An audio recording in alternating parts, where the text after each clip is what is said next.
एक बात बताओ दोस्त, कल को कोई भी तुम अपनी माँ के साथ चल रहे हो, तुम अपनी बहन के साथ चल रहे हो, तुम अपनी प्रेमिका के साथ चल रहे हो सड़क पे, और दो तीन लड़के आके कुछ भी बदतमीजी करते हैं, क्या तुम इतने प्रबल हो कि तुम उन दो तीन लड़कों को गिरा दो? क्या तुम में से ऐसी बात आती है कि तुम अगर वो दो तीन लड़के बदतमीजी कर रहे हैं तो एक का तो सर ही फाड़ दो? तुम है तुम में वो जान? अगर दोस्त वो जान नहीं है ना, मैं यहाँ पे सारे मर्दों से बात कर रहा हूँ जो अपने आप को मर्द समझ रहे हैं, अगर तुम में इतनी जान है, तुम इतने अपने आप को प्रबल जान मानते हो कि तुम उनसे लड़ लोगे, कि उनसे भिड़ लोगे बिल्कुल फेस टू फेस, तुम में इतना जिगरा है?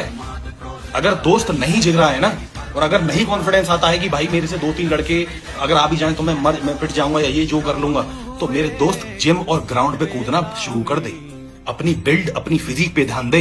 इतना सारा तुम्हें जान होनी चाहिए कि कोई भी अगर आदमी आए तो तुमसे थरथरा जाए वो देख के कि नहीं भाई इस बंदे से नहीं भिड़ना, क्योंकि सराउंडिंग में नहीं आना, बिल्कुल भी उस प्रॉक्सिमिटी एरिया में नहीं आएंगे इसकी हम। एक बंदा, एक मर्द एक फिजिक लेके एक प्रॉक्सिमिटी एरिया बना के चलता है जिसके उस एरिया में कोई नहीं आता, उसकी प्रेमिका, उसकी माँ, उसकी बहन के अलावा। वो एक एरिया बनाओ अपने अंदर, वो ऐसा शरीर खड़ा करो, कल को तुम ऐसी सिचुएशन में फंस गए जहां तुम्हें फिजिकली हैंडल करनी है चीजें, तो क्या तुम में इतनी जान है? क्या तुम में इतना शरीर है? या फिर वही बैगी जीन्स, वही सूखे सी शर्ट, वही वो सब बनियान में घूम रहे हो तुम लोग हैं? इसलिए मेहनत करो अपनी फिजिक्स के ऊपर, अपने माइंडसेट के ऊपर। फिजिक तो खैर बाद में बन जाएगा, पहले माइंडसेट को स्ट्रॉन्ग करो, जिगरा लाओ। और दोस्त ये बहुत जरूरी है, मैन टू मैन एडवाइस दे रहा हूं आपको एज अ भाई मान के। इसलिए मेहनत कर अपनी फिजिक पे, बजाय हिलाने के।